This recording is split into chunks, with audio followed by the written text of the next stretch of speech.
अब हम पढ़ते हैं सेकेंड टाइप ऑफ डिफेक्ट के बारे में। जो नॉन स्टाइकियोमेट्रिक डिफेक्ट होते थे उनमें दूसरे टाइप का डिफेक्ट आता था मेटल डेफिशिएंसी डिफेक्ट। पहला हमने मेटल एक्सेस डिफेक्ट देखा था, अब हम बात करते हैं मेटल डेफिशिएंसी डिफेक्ट के बारे में। मेटल डेफिशिएंसी डिफेक्ट क्या होता है? जब भी किसी क्रिस्टल में डिफेक्ट अराइज हो, लेकिन वो डिफेक्ट मेटल की कमी की वजह से अराइज हो। ठीक है, मेटल की क्या आ जाए, डेफिशिएंसी हो जाए, कमी हो जाए। कहने का मतलब ये कि अपना पॉजिटिव चार्ज डेफिशिएंसी में आ जाए या कैटायन डेफिशिएंसी में आ जाए, तो उस डिफेक्ट को बोला जाता है मेटल डेफिशिएंसी डिफेक्ट। क्लियर है? ये मेटल डेफिशिएंसी डिफेक्ट कहलाएगा। अब सबसे बड़ा खेल होता है एग्जांपल्स का, कि हमें एग्जांपल पता रहे। हमने मेटल डेफिशिएंसी के लिए एग्जांपल ले लिया FeO, और मेटल डेफिशिएंसी के लिए एक इम्पोर्टेंट चीज ये भी होती है कि जो हम मेटल लेंगे वो मेटल वेरिएबल वैलेंसी एग्जिबिट कराने वाली होनी चाहिए। जो मेटल वेरिएबल वैलेंसी एग्जिबिट कराती है वो ही मेटल्स मेटल डेफिशिएंसी डिफेक्ट को शो कराती है, या उनमें ही मेटल डेफिशिएंसी डिफेक्ट देखने को मिलता है। ठीक है, ये तो हो गया अपना कि क्या इसके लिए टर्म्स और कंडीशन होनी चाहिए। हमने अपना एग्जांपल ले लिया था FeO, आयरन ऑक्साइड का एग्जांपल ले लिया था। अब इसमें जो आयरन होगी, मेटल वाला पार्ट होगा, वो वेरिएबल वैलेंसी का ही होता है कि आयरन दो तरह की वैलेंसी शो कराएगा, +2 एंड +3। तो हमने वही उस आयरन ऑक्साइड के क्रिस्टल का एक छोटा सा हिस्सा ले लिया जिसमें एटम्स ऐसे वेल अरेंज्ड मैनर में इनको अरेंज कर दिया था। अब देखो, अगर मैं बिफोर डिफेक्ट बात करूं तो यहाँ पे कैटायन और एनायन का रेशो कितना है, आयरन का और ऑक्साइड का 6:6। जितना हमने क्रिस्टल लिया सिर्फ उतने में, मैं ये नहीं कह रही सारा आयरन ऑक्साइड हमने कवर अप कर लिया, हमने इतना सा हिस्सा लिया था, इतने में 6:6 था उसका, कैटायन एनायन का। अब हमको क्या करना है कि मैं कुछ ऐसा करूं डिफेक्ट अराइज करने के लिए। प्रोसेस तो जो करेंगे उसके लिए काफी सारे मेथड होते हैं, काफी सारी प्रोसेस रहेंगी, लेकिन हमारे लिए वो भी मेन पॉइंट ऑफ है ही नहीं, इशू का कोई मोटिव है ही नहीं वो, क्योंकि हमें तो डिफेक्ट के टॉपिक पे कंसंट्रेट करना है। अब देखो, हमको 3Fe+2 में यहां से रिमूव करा दूं। पहला स्टेप मैंने ये करा, 3Fe+2 आयन एग्जिट करा दिए, रिमूव करा दिए। मैंने ये करा दिए 1, ये 2 और ये 3। ठीक है, ये 3Fe+2 निकाल दिए मैंने। अब इसमें एक पॉइंट और भी बढ़ा था कि हम इलेक्ट्रिकल न्यूट्रलिटी मेंटेन रखेंगे। इलेक्ट्रिकल न्यूट्रलिटी का मतलब अगर इसकी बात करें तो कि जो चार्ज होता है वो चार्ज रेशो क्या रखेंगे, मेंटेन रखेंगे, सेम नहीं रखेंगे, मेंटेन रखेंगे। अब हमने Fe+2 के 3 आयन निकाल दिए। इन तीनों को निकालने के बाद हमने कितना चार्ज निकाल दिया, +6 चार्ज हमने बाहर निकाल दिया। अब अगर हम इनमें Fe+3 इंसर्ट करा दें, हमने ये Fe+2 वाले आयन निकाल दिए थे, Fe+3 के आयन इंसर्ट करने के लिए, या ये इंसर्ट कर दे, अब तो कितने आयन इंसर्ट करेंगे, 2 इंसर्ट करेंगे Fe+3 के। मैंने ये 2 Fe+3 इंसर्ट कर दिए, एक Fe+3 ये और एक Fe+3 ये 2 Fe+3 इंसर्ट हो गए। अब अगर Fe+3 इंसर्ट करने के बाद अगर हम इनका चार्ज रेशो देखें तो चार्ज रेशो क्या है, मेंटेन है। जितना हमने Fe+2 निकाला था, जितना चार्ज Fe+2 के थ्रू निकाला था, उतना ही चार्ज हमने Fe+3 के जरिए इसमें डाल दिया। तो अपना एक पॉइंट तो क्लियर इसका कि इलेक्ट्रिकल न्यूट्रलिटी मेंटेन रहेगी। अब देखो, अगर डिफेक्ट की बात करें तो डिफेक्ट तो अराइज हो गए ना। पहले अच्छा खासा क्रिस्टल देखने को मिल रहा था, Fe+2 अरेंज थे, O-2 अरेंज था, अच्छे से रेगुलर पैटर्न में अरेंज थे। लेकिन अब क्या हो गया, वो पैटर्न डिस्टर्ब हो गया, और डिस्टर्ब होने के बाद क्या बोलते हैं उसको कि उसमें डिफेक्ट अराइज हो गया। डिफेक्ट अराइज में अगर कंडीशंस देखें तो देखो, आयरन और इसके रेशो की बात कर लेते हैं, उससे अच्छे से ही समझ आ जाएगा। अब आयरन काउंट करते हैं, 1 2 3 4 5। आयरन कितने बच गए, 5। ऑक्सीजन मेंटेन, ऑक्सीजन के साथ तो कोई छेड़खानी हुई नहीं, ये लिख दिया मैंने आफ्टर डिफेक्ट के हालात, और ऊपर वाले बिफोर डिफेक्ट के। अब देखो, खुद से ही दिमाग देखो, एक बार इसको खुद से ही सोच के देखो कि जैसे हमने Fe और ऑक्सीजन का रेशो देखा तो वो बिफोर डिफेक्ट 6:6 था, अब क्या आ गया 5:6। मतलब डिफेक्ट अराइज हुआ, लेकिन किस में कमी की वजह से अराइज हुआ, मेटल में कमी की वजह से। तो ये कौन सा डिफेक्ट हो गया, मेटल डेफिशिएंसी डिफेक्ट। ठीक है, मेटल डेफिशिएंसी डिफेक्ट के द्वारा या मेटल डेफिशिएंसी डिफेक्ट में मेटल लेसर अमाउंट में प्रेजेंट होती है, या डिफेक्ट के बाद मेटल का अमाउंट क्या हो जाता है, कम हो जाता है। और इसके लिए मेन कंडीशन बताई थी कि metal must show variable valency. जो मेटल हम यहाँ यूज करेंगे, जो कैटायनिक पार्ट हम यूज करेंगे, वो cationic part variable valency show कराता हुआ होना चाहिए। तो इसमें अगर हमने आयरन ऑक्साइड लिया, आयरन ने 2 वैलेंसी शो कराई, +2 +3 हमारी कंडीशन थी। हम कंडीशन तो क्या प्रोसेस से बोल सकते हो तुम कि ये गो थ्रू वाला ही पार्ट था कि हमने 3 Fe+2 क्या करा दिए, रिमूव करा दिए, एग्जिट करा दिए, +6 चार्ज रिमूव करा दिया। दूसरा काम हमने क्या कराया, 2 Fe+3 आयंस को क्या करा दिया, इंसर्ट करा दिया। ठीक है, मतलब कितना चार्ज डाल दिया हमने, वापस से +6 चार्ज डाल दिया, +6 ही निकाला, +6 ही डाला। न्यूट्रलिटी क्या है, मेंटेन है। अगर चार्ज की बात करें तो चार्ज मेंटेन, लेकिन स्टाइकियोमेट्रिक रेशियो क्या हो गया, चेंज हो गया, डिस्टर्ब हो गया। Fe थे पहले 6, ऑक्सीजन 6, अब Fe कितने आ गए, 5, ऑक्सीजन कितने रह गए, 6 के 6 जैसे पहले थे। तो मतलब आफ्टर डिफेक्ट ये कौन सा पार्ट इसमें शो कराया, मेटल की डेफिशिएंसी का। मेटल में क्या आ गई, डेफिशिएंसी आ गई। इस पार्ट से बनते हैं न्यूमेरिकल। जो ये मेटल डेफिशिएंसी वाला पार्ट होता है, बोर्ड एग्जाम्स में इससे रिलेटेड न्यूमेरिकल्स बनते हैं और कई बार कॉम्पिटिटिव एग्जाम्स में भी पूछे जाते हैं।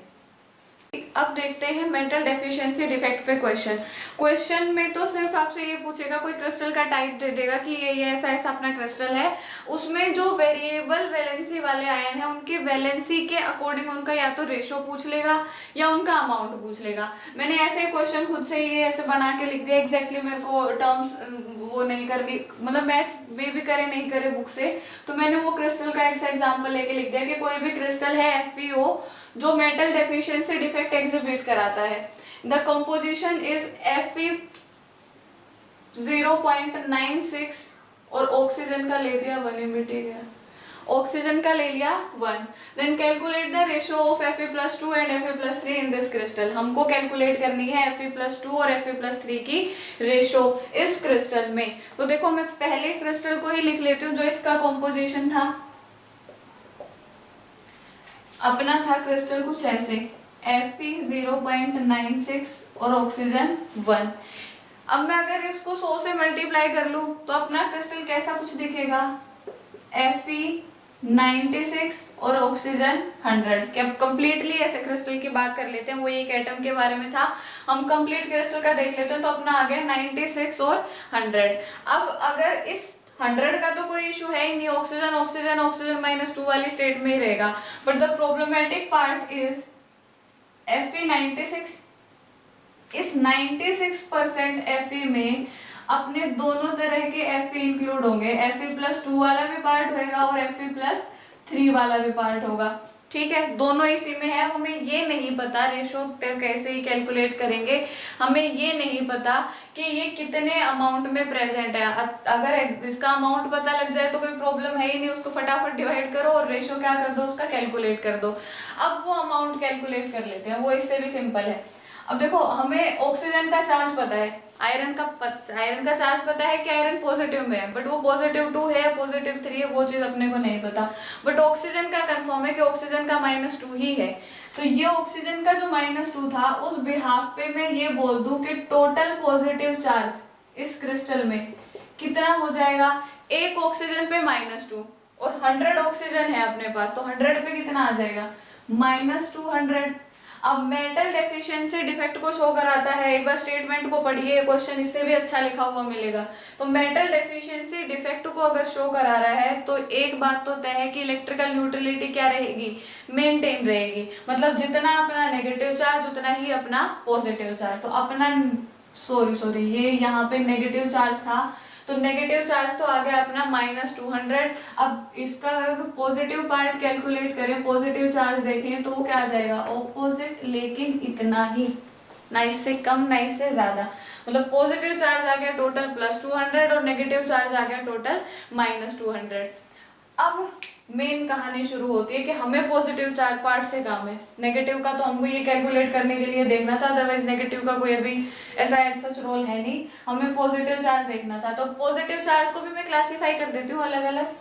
Fe+2 ले लिया मैंने x, ठीक है, टोटल 96 है ये, Fe+2 x आ गया, तो Fe+3 कितना रह गया, 96 minus x, as simple as that. कोई इसमें ऐसा तो हार्ड एंड फास्ट ऐसा कोई रूल लग ही नहीं रहा। एक को एक्स माना, टोटल 96 थे तो दूसरा क्या आ गया, 96 में से एक्स माइनस कर दिया।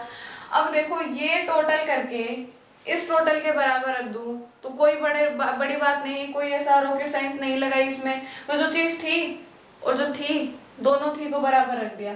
तो यहाँ पे क्या था, एक पे +2 और टोटल एटम है कितने अपने पास, x। तो ये कितना आ गया, क्या लिख देंगे, 2 मल्टीप्लाई x। ये टोटल Fe+2 आ गया। Fe+3 की बात करें, टोटल कर दे इसको, एक पे है +3 और टोटल है कितने, 96 माइनस x। और हमने ये कैलकुलेट भी करा था कि टोटल कितना था चार्ज, +200 के। कितना ही कुछ कर ले, ये 200 से ज्यादा नहीं होगा, इतना ही एग्जिस्ट करेगा। इसको सोल्व करें तो ये आ जाता है 2x + 288 minus 3x is equals to 200। Like terms एक तरफ, अनलाइक टर्म्स एक तरफ, तो ये क्या आ गया, minus x is equals to 200 minus 288। तो माइनस एक्स की वैल्यू आ जाती है अपने पास -88 और x की वैल्यू क्या आ गई, हेंस x की वैल्यू आ गई अपने पास 88। अब x की वैल्यू आने पे हम ये चीज तो बहुत अच्छे से बोल सकते हैं कि अब अपना Fe+2 कितना आ गया, 88। टोटल थे 96, Fe+2 88 आ गया, Fe+3 कितना रह गया, 8। अमाउंट आ गया। अमाउंट आते ही क्या कैलकुलेट करेंगे, रेशो। अब वो तुमसे Fe+3 Fe+2 पूछ सकता है, Fe+2 Fe+3 पूछ सकता है। तो अब Fe+2 Fe+3 का मान लेते हैं कि यहाँ पे मैंने लिख दिया ratio of Fe+2 and Fe+3 is, +2 कितना था 88 +3 कितना था 8 है, अभी भी है ये। तो ये आ गया 11:1। ये है अपना आंसर। आंसर वो क्वेश्चन के अकॉर्डिंग तुम कहीं भी खत्म कर सकते हो। अमाउंट पूछे 88 पे खत्म कर दो, रेशियो पूछे यहाँ तक ले आओ। तो ऐसे कैलकुलेट करते हैं अमाउंट। जब भी कोई क्रिस्टल दे रखा हो तो उसमें डिफरेंट वैलेंसीज के अकॉर्डिंग उनके अमाउंट कैसे कैलकुलेट करेंगे, रेशियो कैसे कैलकुलेट करा जाता है। अब ऐसा कंपल्शन नहीं है कि वो Fe का ही देगा, निकल का भी बहुत बार पूछा जाता है, निकल का भी पूछा गया है काफी बार एग्जाम में, और इनके अलावा भी पूछ सकता है। तो ठीक है, पॉजिटिव चार्ज कैलकुलेट करेंगे, नेगेटिव चार्ज कैलकुलेट करेंगे। पॉजिटिव की जितनी वैलेंसी आए उनको करो मल्टीप्लाई और पॉजिटिव चार्ज के रखो बराबर। बराबर करने पे आ जाएगी लाइक टर्म्स एक तरफ, अनलाइक एक तरफ, तो ये वैल्यू सोल्व हो जाती है और हम ऐसे कैलकुलेट कर लेते हैं इनका रेशो। ये मेटल डेफिशिएंसी डिफेक्ट पे क्वेश्चन है। यहाँ अपने डिफेक्ट हो गए कंप्लीट। 3 तरह के डिफेक्ट देखे थे हमने, स्टाइक्योमेट्रिक, नॉन स्टाइक्योमेट्रिक। अब तीसरा देखते हैं इम्प्योरिटी डिफेक्ट।